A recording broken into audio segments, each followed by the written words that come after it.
It's great to be here, and I'm honored to be here in part, not least because I have heard a rumor that I am the first historian who has been invited to the Center for Liberation Technology. So on behalf of the department Through That Wall, thank you. It's great to be here.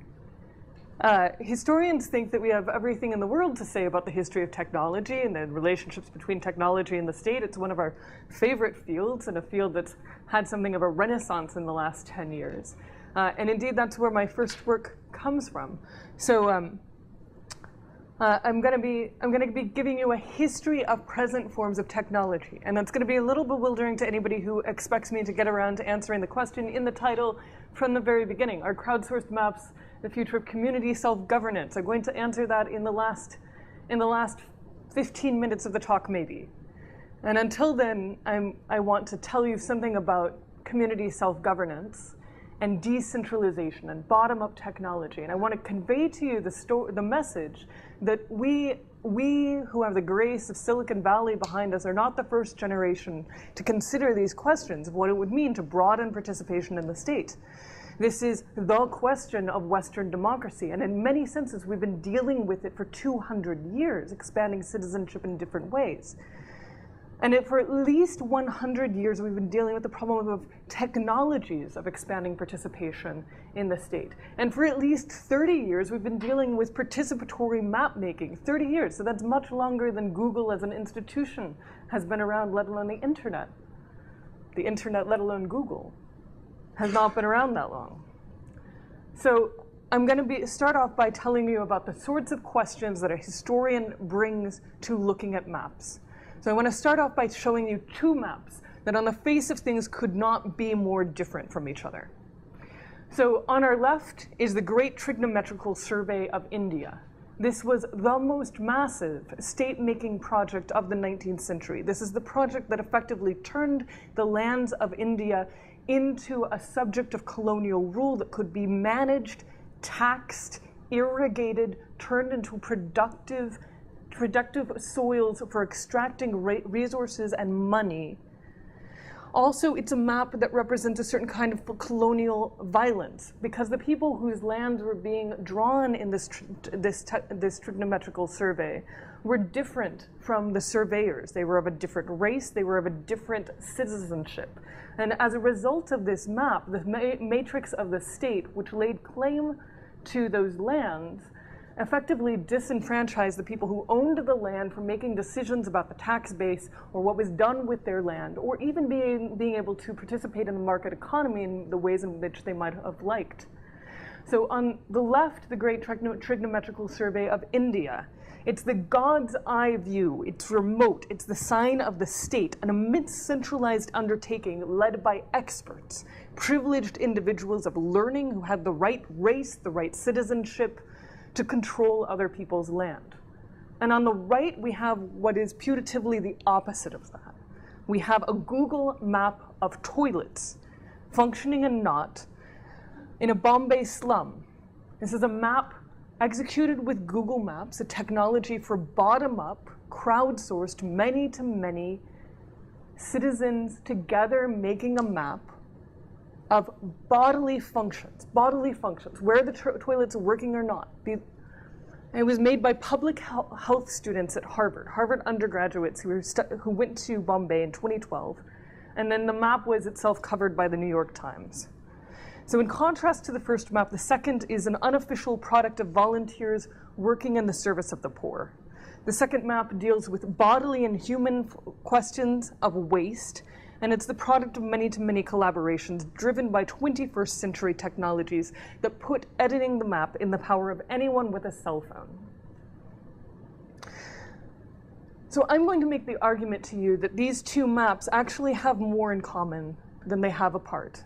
That there are infrastructures in the first map and infrastructures in the second map, and that these infrastructures govern the choices that we make about land and water and who gets to participate in the technologies of self-rule. I'm going to be telling you in the process about the long history of another sort of participatory map, this one. And this map I want to contrast to the first two maps. This is actually a participatory map. It's not executed by Harvard students who are learning about how to be public health experts. This is a map of environmental pollution around Alaska made by an NGO of Indigenous observer scientist citizens who are collecting up-to-date information every month on incidents of pollution around Alaska. And they're using this map to coordinate their far-flung observations into a kind of court-workable source of governance. They're interested in taking this map into the courts of Alaska in order to better manage their land and water. So I got interested as a historian in where this map came from and how long we had been doing maps of these various kinds. And about a year ago, I came across an almost totally unknown story of a political movement, a tradition of bottom-up mapping of hand-drawn maps used to administer land and water since the 1980s. Now, this story that I'm going to tell you is somewhat known to our friends in development economics. They know about this, particularly if they're working in England or in India. So by unknown, I want to caution you that I mean unknown to historians. Historians have never seen this before. This is extremely exciting to them. Everything after 1968, good God, things happened. Really, that's amazing. There were technologies after 1968, between 1968 and the internet. It's true. I come to you from history to tell you. I went into their archives, and it's true. So I came across mentions of these maps, and so I became intrigued. And I spent much of the last year in the activists' archives, by which I mean their broom closets, reading about the intersecting histories of global movements that developed these maps and ways of deploying them to democratize control over land and water. And so I'm going to be telling you the story of what those archives said. And I'm going to start off by giving you an overview of the long history of that movement. So in one moment. But first, why do I care so much about maps? Why are maps important? Why am I getting so excited about maps and the possibility of maps in governance? Well, as a historian, I have to tell you there is no more serious and relevant story to the expansion of the state over land and water over the last 300 years than the story of maps. In the story of the enclosure of the public domain, maps have been the signature tool of centralized administration and colonial rule, one of the sources of measuring and making that led to the creation of the state itself. By the 17th century, European maps like these were helping settlers to lay claim to the lands of other peoples around the globe. By the 19th century, expert civil engineers and urban planners were using maps to evict poor families from neighborhoods known to house working-class radicals. Where maps have been genuinely used to mobilize the management of the territory of the poor, we're talking about, if we talk about decentralizing the map, we talk about nothing less than reorganizing the entire flow of power in maps over the last 300 years. So this is a story about the undoing of empire. It is also, therefore, a global story mirroring a world riddled by conflicting claims to land. In the era of empire, most parts of the world have been at some point colonized by someone. And in the post-war 20th century, post-colonial movements were as widespread as empire had been. So I want to tell you something about the scale of the scene. This is a really global story, which has something to do with information technology and the way that social movements and political movements worked after 1968. And what I'm showing you here is a computer-generated map. So this is a computer-generated map that looked at my archives, the scanned documents of the newsletters of these participatory activists working in the 70s, 80s, 90s. And I had an algorithm called a geoparser. Who here has heard of a geoparser?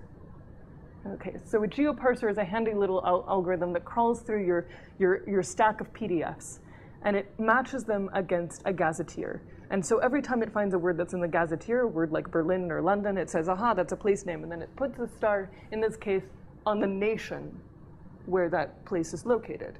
And if it hits other words like street or bread or happiness, those are not places, and there is no dot made.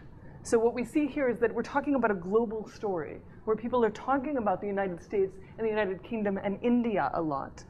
And sometimes these are British and American development workers. They're working in India, but they're also working in Peru and Brazil and Namibia and Kenya. So this is a global story. So I'll sketch the plan here, but the algorithm doesn't tell us about what these dots mean or how to interpret them in time. And so I've taken the liberty of annotating it. The story that I'm going to tell you is a story about the democratizing powers of technology, where experiments in crowdsourcing data go back to at least the 1930s. And I will begin there with conversations about power among radicals at the heart of British Empire and how those conversations were absorbed in America. Part of my story is a journey, a movement from east to west around the globe, following the direction that Hegel said democracy traveled over the history of the world.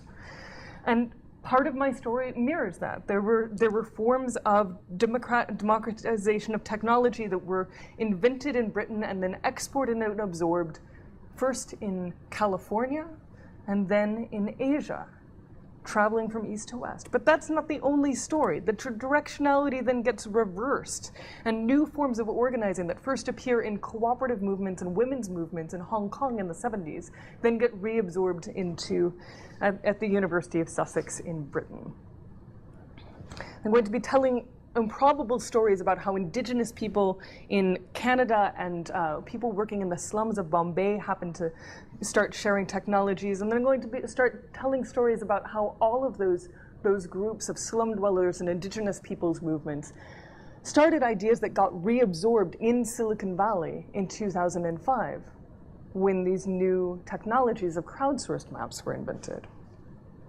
And at this point, we'll be able to tell what a participatory map looks like, what happened to participatory mapping after 2005, and whether participatory maps really can change the shape of governance. So my story starts with the end of an empire that had united the globe and then lost it in the middle of a democratic revolution at home. On the eve of the Second World War, Britain was rife with experiments for reconceiving of data collection. From 1937 forward, the mass observation movement asked 500 untrained volunteers to anonymously record conversations and behavior of strangers. The movement's founders were intent on spreading a popular movement for resisting fascism. They saw decentralizing the powers of data collection as a possible avenue for mobilizing latent political energies. Elsewhere, British cartographers influenced by the writings of French radical Frédéric Laplay organized mass mapping experiments as a tool for synthesizing public knowledge about unemployment and market opportunities. In both cases, the labor of the many was chosen to augment the data intended for expert use. The lasting legacy of these experiments was two new tools meant to broaden who could participate in the state: the survey and the hearing. So this is a survey. This is a survey of the kind used in Chicago in the 1950s and the 1960s to overturn structural racism in the way that urban planning had been done to date. Racism in the allocation of new forms of infrastructure, of parks, of schools, only to the richer and whiter classes and not to the rest. In the construction of the Michael Reese Hospital, urban planners were called in who had been aware of these new movements for the broadening of participation in data collection. And they started surveying the area's African American inhabitants for what they wanted in a hospital, what would make a hospital more useful to them. And the result was a hospital designed, maybe for the first time, to the civil amenities of the most poor and traditionally excluded. And this is a hearing. So this is a radical idea, again, in the 1930s, 40s, and 50s, consciously designed around bringing in people formerly excluded in terms of race and class. It's the idea of Patrick Geddes, notable radical urban planner. And the idea is that instead of having white men talking to white men around a table about how urban planning is supposed to go forward and how the city will be designed, now you have some observers from the public. Maybe you're releasing minutes. You have paper and technology, which is designed to expand participation in the political process. And we've solved both of these things maybe in a hardware problem. We pass around paper surveys. Paper is a form of hardware. And people answer the surveys, and then they turn it back, and then people running the government have more information about what the public is doing. This is a hardware solution. We've expanded the room of the court hearing to include outsiders. We've changed the architecture itself in order to include people in the government process who weren't included before. So hardware itself became an instrument for enforcing attempting to solve social divides of privilege and race. Meanwhile, in the context of civil rights, the first manifesto for participation as a virtue in and of itself was written. And so that first article is an article published by Sherry Arnstein, a social worker in Oakland, California, who published her article in the Journal of the American Planning Association in 1968. Arnstein was then facilitating Black-directed cooperatives in schools in Oakland. And in her article, she encouraged planners to consider their work within the mandate of restoring agency to persons traditionally excluded from the economy. Participation without the redistribution of power, Arnstein explained, is an empty and frustrating process for the powerless. And so in her article, A Ladder of Citizen Participation, and this is the ladder that she drew, this is the actual visual aid, she offered a critique of agency, of who was allowed to make decisions and who was not in any government process.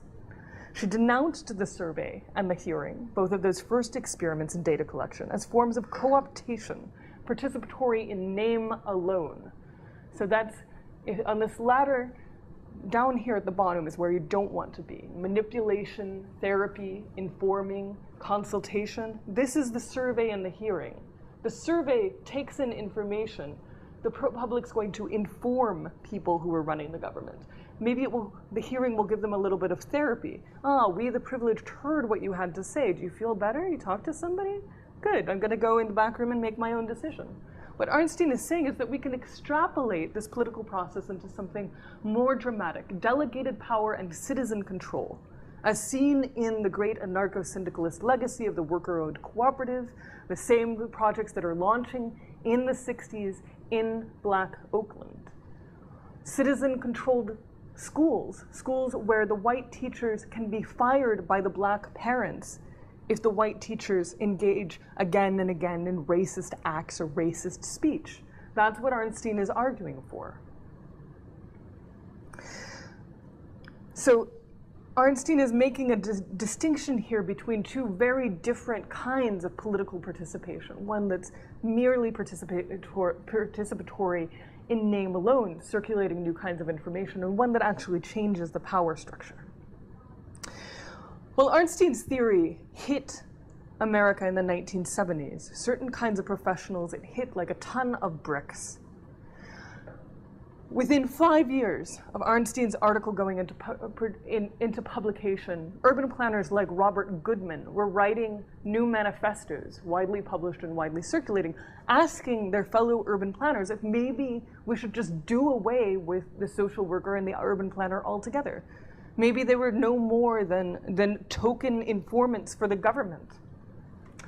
And probably the most articulate of these voices is the urban planner John Friedman, who took up Arnstein's manifesto with a passion. So in his book, Retracking America, Friedman deplored the foregoing age of the rule of experts, which included the era of the hearing and the survey, as an era in which participation almost always, he wrote, signifies participation in somebody else's plans. Instead, Friedman endorsed a new vision aligned with Arnstein's mandate to redistribute power. His conclusion called for a diminished role for his own profession, the urban planner. So urban planners would no longer, he wrote, or analyze. They would merely facilitate visions coming from elsewhere. He endorsed a world of town meetings modeled on the New England Square town meeting of old, where we would get together neighborhood by neighborhood and meet with each other face to face and come to, by consensus, new understandings of how the government should work, where urban planning money should be spent, and then the urban planner would merely act as a facilitator, writing all of this down, combining them into a report, a synthesis, and then helping representatives of those communities to design the future city. It would be a totally bottom-up process. Mostly, where these experiments were tried in Western cities like London, like San Francisco, they were notoriously unsuccessful. So community development schemes written around the new logic of participation and decision-making from the bottom up were endorsed and tried out, notably in the Docklands, that now super touristy area of London that was once one of the most entrenched working class slums of London in the 1880s. Community development schemes gave money for meetings, for social organizers, for facilitators. But at the end of the day, when everything was laid out, it was still the lobbyists of realtors and developers who controlled what the Docklands looked like. The meetings of the working class to inform how urban planners made their decisions had only gone so far as informing a couple of notes, wasting the time of all of the working class participants who had spent so much money and time getting to the meetings in the first place. So the record of the participatory movement in the United States and Britain quickly deteriorated. As early as 1972, participation was starting to be a bad word in certain radical circles. One group reacting to public pronouncements of a new age of democracy entitled its report, "The Participation Swindle." Yet participation had a totally different reception in the global South, where organizers were already eager to correct institutions received from empire.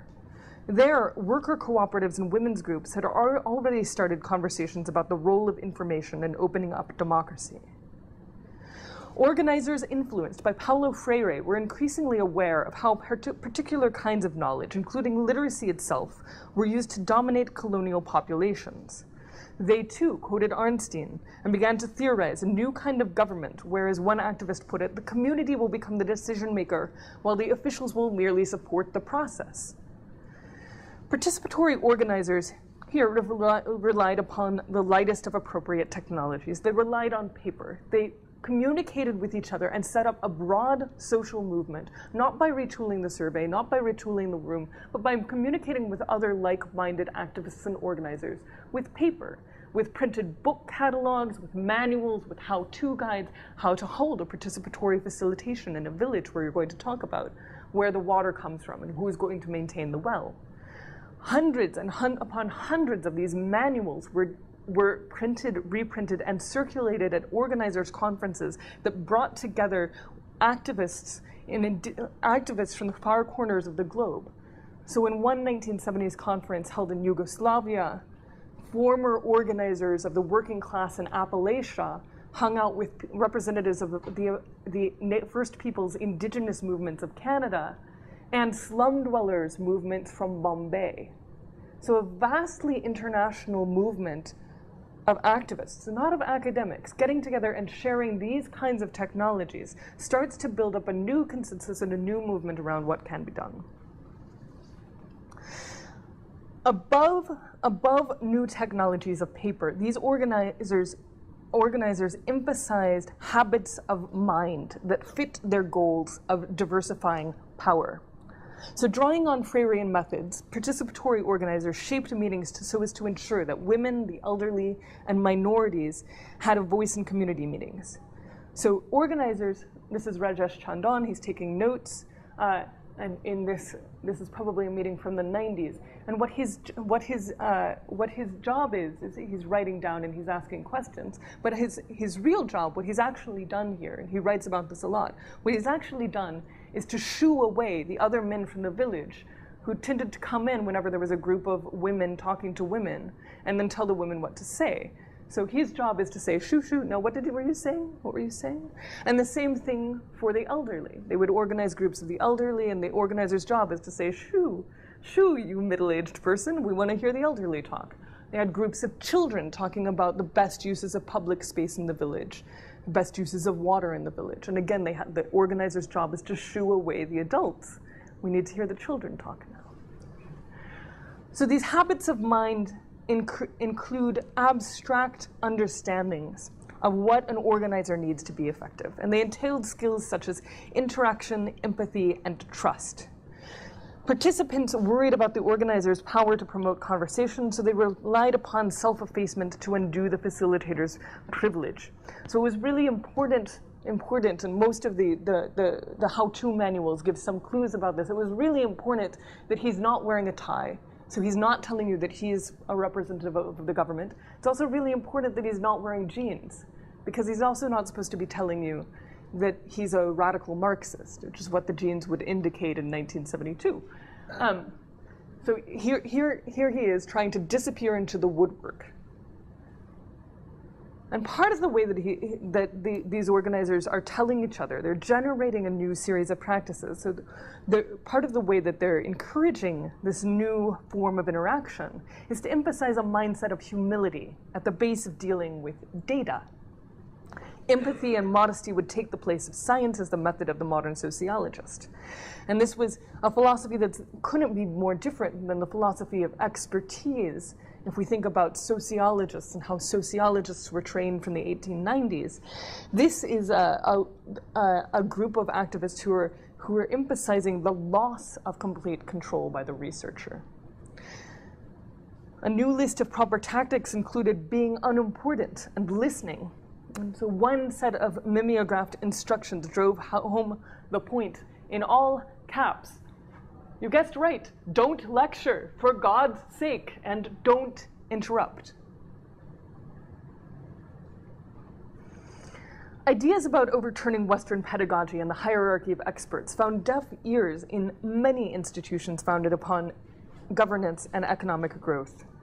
But the budding movement of educators in developing countries resonated with the questions of many bureaucrats at institutions like the United Nations, who had seen the patterns of colonial exclusion reduplicated firsthand and were eager to appropriate new strategies for democratizing their global work. So at other institutions, notably the University of Sussex in the south of England,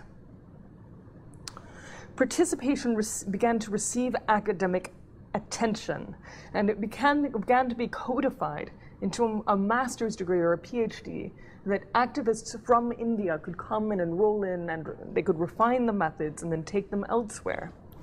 They designed new theories and new methods that emerged to foreground relationship with land tenure, with ownership of water, and with instructions about the kinds of seeds to be planted.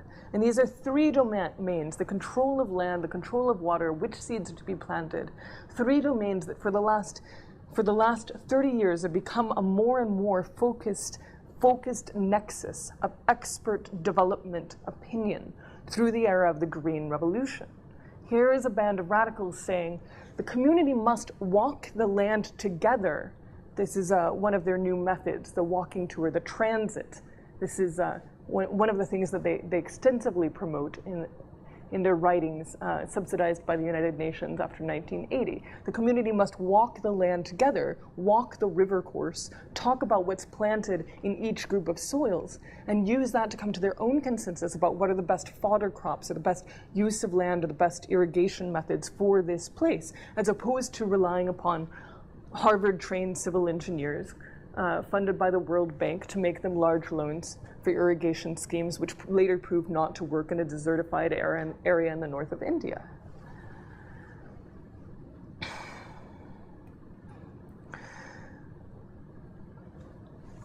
But so far, the stories that I've told you are strangely devoid of maps. Critical of expert management, as these experts were, and dedicated to rethinking the development process, it didn't occur to any of the activists, so far as I can tell, affiliated with the participatory movement through the 1970s to begin drawing maps. The map was, after all, as we've established, the technology, the premium technology of the state, of the infrastructure state, of urban planners and civil engineers for allocating commons on a larger and larger national scale. Who would ever think that the map could be a tool of radical reclamation?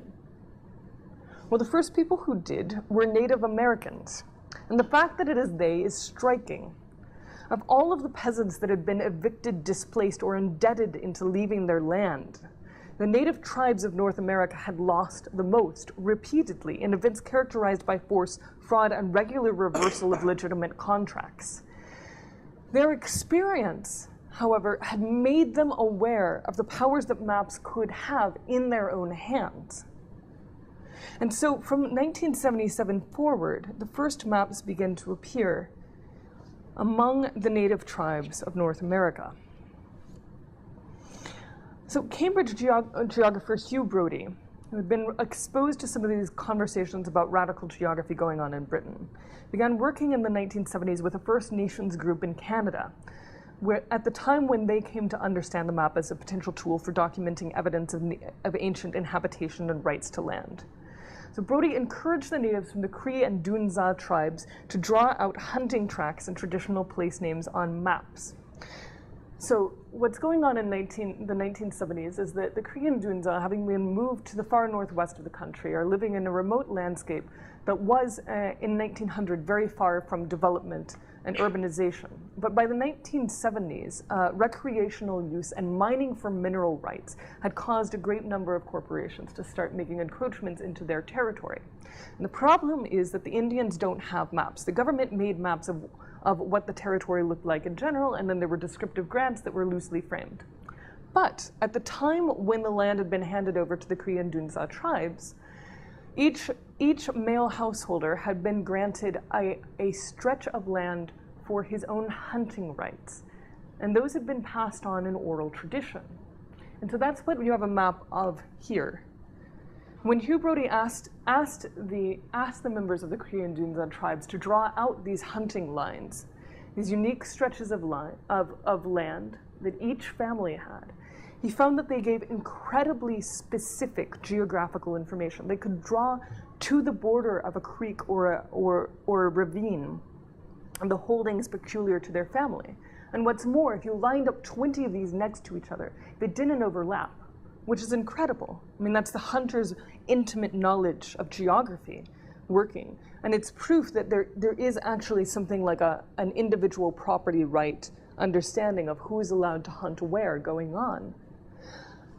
And what else it's evidence of is that this tribe has been using and occupying a stretch of land continuously for at least 100 years. Now, in property terms, when we talk about continuous use and occupation for 100 years, that's a pretty strong claim to property and holds up in a court. And if you can get 100 of these claims and you can draw them on a map and you present that to a judge in the court, that's a piece of evidence that the judge understands. That's a map with 500 people's testimony. That's a beautiful piece of evidence so far as any kind of Western government is concerned. And so the wonderful part of this story is that this map holds up in court. This map becomes part of the published record of the boards of Canada. It holds up in court and it maintains the Indigenous people's rights to their land.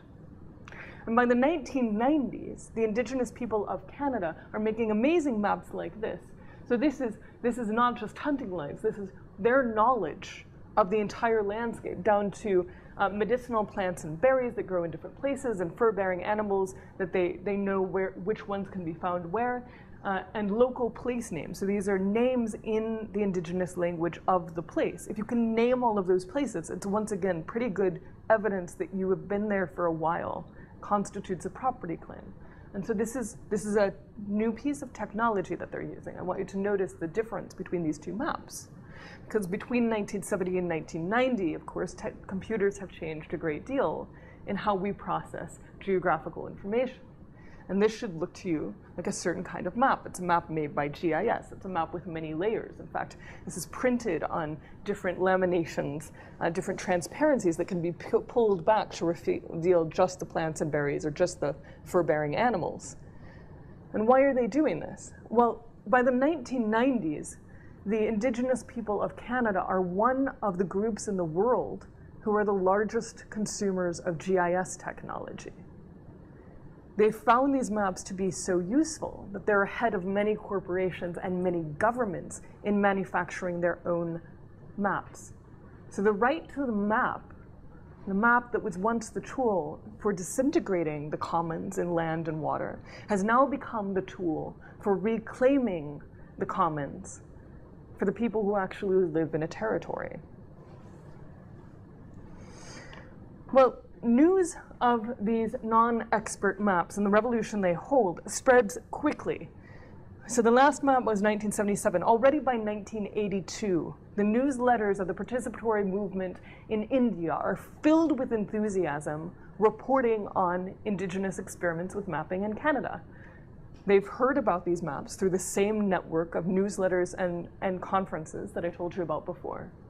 And they hear about the maps and they start making their own maps. So this is Spark, an NGO in Bombay, and they've gone into some of the worst slums, worst served in terms of toilets, sewers, water supply, mostly totally neglected by urban planning, and domain of squatters who were often ex-peasants driven by their land, driven from their land, who had squatted on land that they didn't own and lived in a state of vulnerability where they could be evicted at any time. So Spark begins making a map. They've heard about the Canadian maps, and they think that maps are a way for reestablishing property rights of persons who have not traditionally had access to surveyors, courts, cadastral surveys, all of the technical means, the pencil and paper technology of establishing property rights in the West. So these maps are going to be brought to them, and they're going to help. And the result is the invisible census of pavement dwellers. This gets taken up as policy for new attitudes towards dealing with squatters on land across India, in parts of Sri Lanka, through the 1980s. And to understand why India takes off, we need to understand something about India in the 1980s. India in the 1980s is coming out of a period of radical land reform, a period of radically rethinking the rights to private property as left behind by centuries of colonial rule. And in the period of land reform, the possibility for contesting property rights on the basis of earlier exclusions of participation becomes a major point of conversation across India.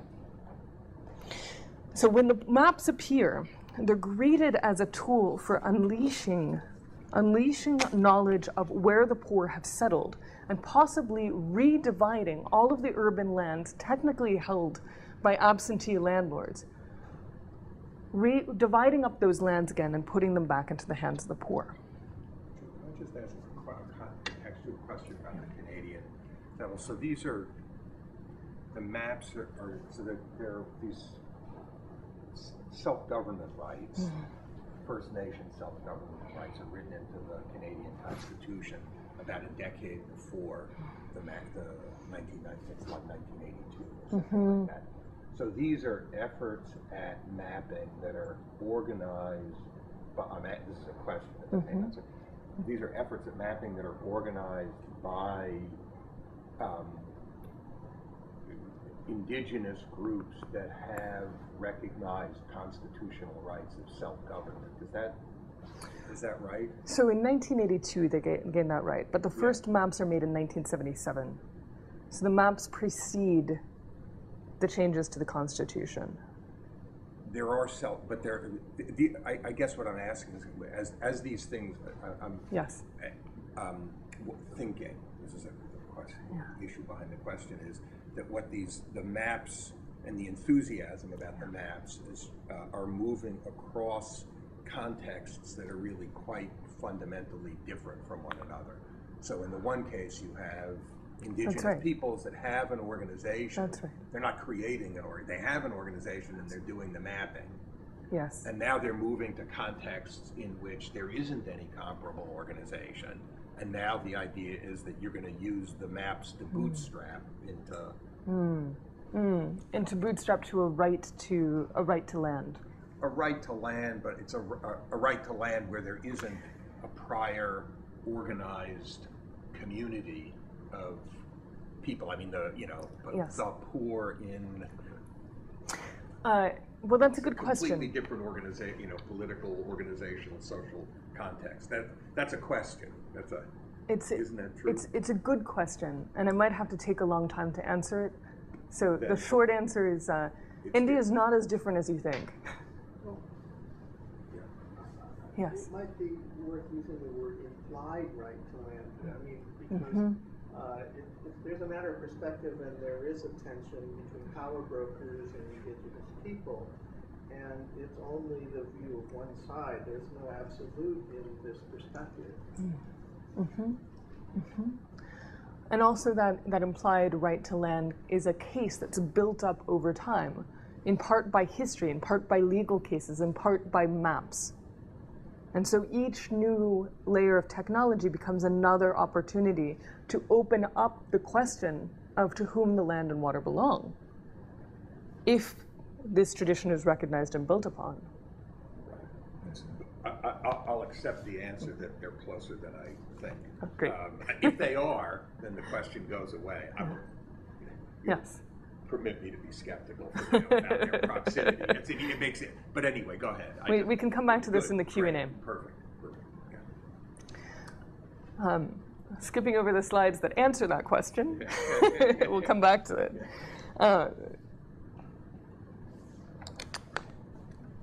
The land and water questions end up informing where these participatory maps are applied through the 1980s, the 1990s, and the 2000s, often with funding from the World Bank and the United Nations.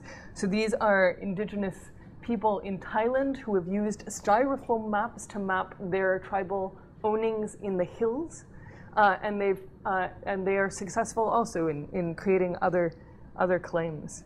In Gujarat and Ethiopia, indigenous communities came up with cooperative systems for patrolling their woodlands and communally harvesting wood using the maps and this affiliated technology. The maps were also used for monitoring aquifers. Too many wells deplete an aquifer, so they were used in cases like this to show where the wells are, so who is pulling the most water from an aquifer, so that we can wrap rights around that. We don't want everyone to pull water from the aquifer, so we should know where it all is, and then we can have a conversation based on the map. The map generates new consensus about how ownership should work. And then the maps are used by farmers to lead conversations about which seeds to plant. And they use time maps exploring the past of the village and encouraging citizens to project that ecosystem 50 years into the future. So these are time maps. This is like 1890, 1910 to 1970, and then and some of these are going to project forward into the future. And what this allows the village to do is to come to consensus about things like which crops have we planted, what is urbanization like, what's the rising cost of population density, what's the rising cost of having too many children. And what this does is it takes a whole body of questions raised by Malthus and Bentham about population growth and how to control it, that were once the domain of the elite.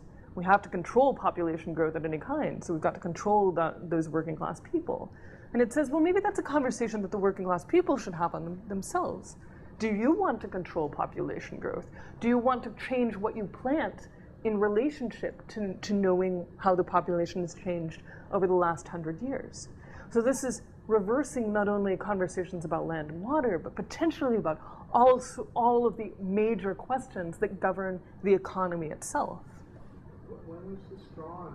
Is any of this future extrapolation, or was it drawn at the time of the last? My visual aids are not the visual aids of future extrapolation. These are maps drawn in the 1990s. So they were about the history of the past? Yes.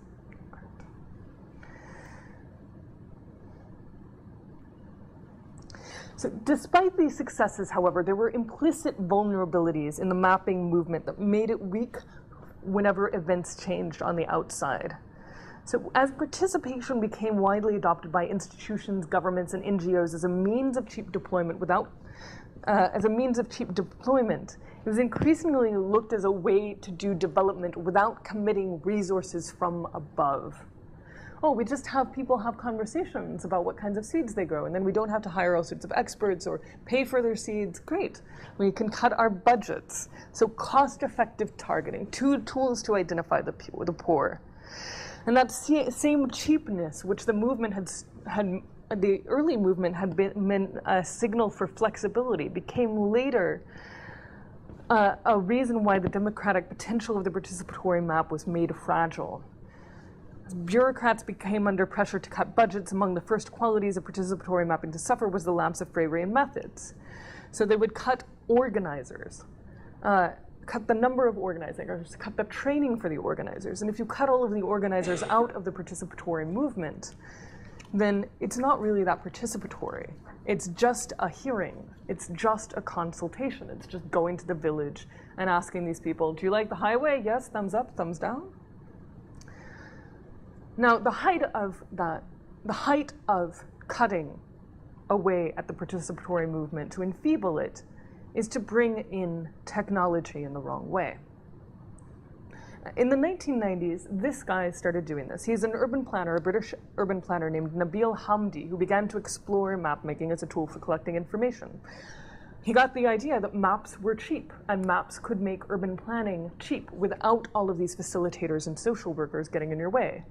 And so he's in his book, Houses Without Housing. He outlined a strategy for polling squatters about where to locate toilets in public spaces. These maps would not fundamentally question the relationship between communities and their land and water.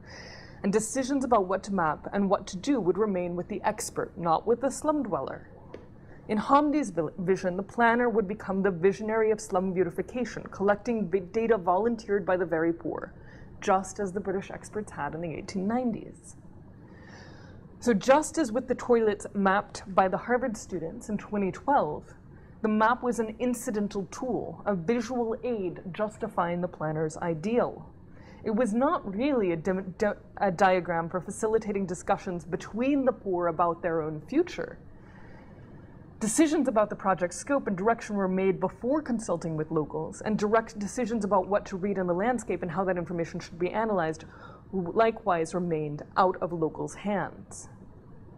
The participatory tools have their limits. Historically, they excel in raising local conversations about inclusion and exclusion, self-government and targeting polluters or lobbying for land rights. But they could not withstand the defunding of their organizers. Which brings us to Silicon Valley in 2005. Largely because of the successes of the foregoing movement, when participatory mapping was announced in 2005, the New York Times, Forbes, and the rest of the media in the West flooded with enthusiasm about the new maps, about Google Maps and about Ushahidi in particular, perhaps more so than for any other application out of Silicon Valley. I would suggest because it filled a gap in the official mind that had already been made by a foregoing 30-year success story around participatory mapping. Ushahidi from 2005, but it didn't come out of Silicon Valley. If Ushahidi came out of IHOP, and it was after the election, it was in 2008 to deal with post-election violence. Yes. I agree with you about the unbelievably absurd enthusiasm and the reception of it. Totally agree about that. But it grew up, it was... Correct. Correct. Google Maps, OpenStreetMap 2005, 2006, after the O'Reilly Mashup Conference. Right. Yes. I think we should mention Lexington Reservoir's watershed and the central role of the activists using Google Maps as a test case to present watershed management for the Lexington Reservoir in the face of Big Creek's logging initiative. Thank you. That's local and was quite the... Thank you. That's great. That's Los Gatos. Awesome. So the promise of these new tools stems in part from the power of maps to transform information for strangers. Unlike the tools of the early 2000s, chat rooms, forums, wikis, blogs, and podcasts, the maps actually analyze the data given to them, sorting social information into patterns of local, regional, and global patterns. The maps do not merely collect information like a memory hole does, the way WikiLeaks does, say. Rather, the maps show community back to itself, revealing hotspots of local corruption or pollution, giving activists actionable data about, say, friendly police and unfriendly police or medical facilities in the course of a protest so they can make real-world, real-time decisions about where to go. And so the maps received an immensely enthusiastic greeting. But what about the implicit claim that maps would make the world more democratic? Well, in India, a deeply funded startup called Waterwala promised to deliver water to families that had none. And their solution was based on polling and mapping with the power of the cell phone. A cell phone-based price point survey would ask the community what each family would be willing to pay for water delivery. The solution never touched on India's heated politics of aquifer ownership, where urban water consumers take water out of desertified lands in the highlands. Maps instead became, much like the 1890s technology of the survey, a poll of potential prices to tell companies what to do. Public ownership and the commons weren't even on the table. And the counterfactual here is important if we remember that the majority of participatory maps from the 1970s and 1980s were designed for the purposes of inquiring into land and water rights.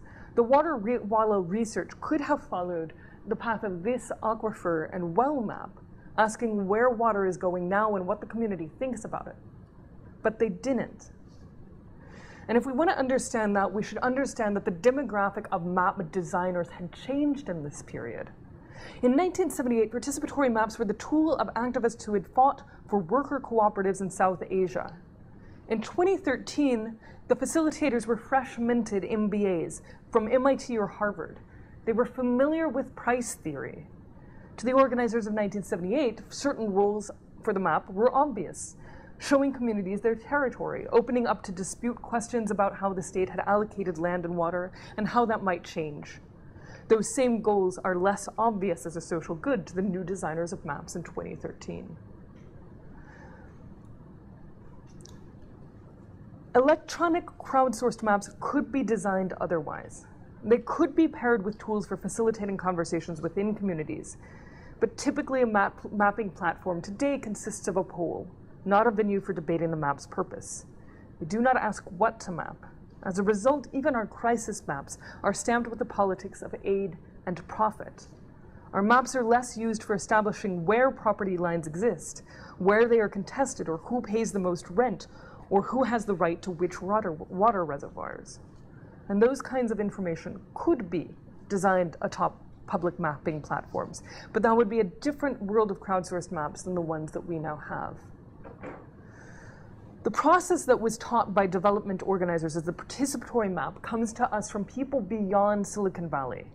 Indigenous and post-colonial people around the world invented the crowdsourced map as a tool, and its chief use was in contesting access to land and water. Silicon Valley has given us the technologies for making it scale. So if we hearken to the definition of participation advanced by global organizers in the 1970s, what is needed for the participatory map to become truly revolutionary is not very grand. And it can happen through the appropriation of existing technologies, as well as the development of new apps. Such a revolution would require engineers dedicated to the service of social movements, a respect for the history of participatory methods, a respect for the long history of the struggles by poor people for control over land and water, and a respect for the time and energies of the oppressed. Participatory maps of movements around the world already understand the last of these items, which is respect. So here is Transparent Chennai, whom I visited this summer. And they're a nonprofit in Chennai which is using community college students to combat encroachments on public rights of way by households to envision waste management solutions as a community. And so what they've done here is they've printed out the Google satellite view, because you can't get the satellite data from the government of India, so you can't use OpenStreetMaps like you can here.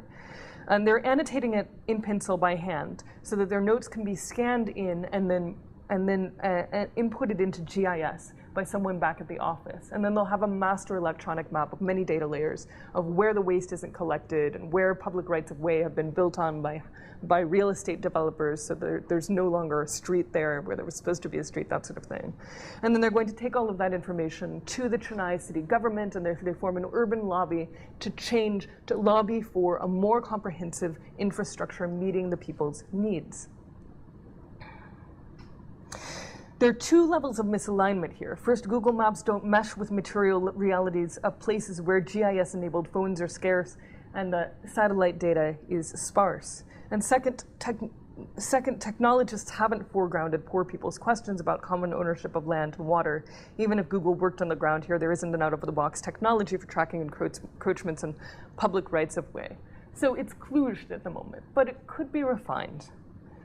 So historians of the future may look on our era now as an age of misalignment, when poor people's movements, the movements of activists and the movements of these histories I've been telling you, are not communicating with the developers in Silicon Valley, an age of misalignment.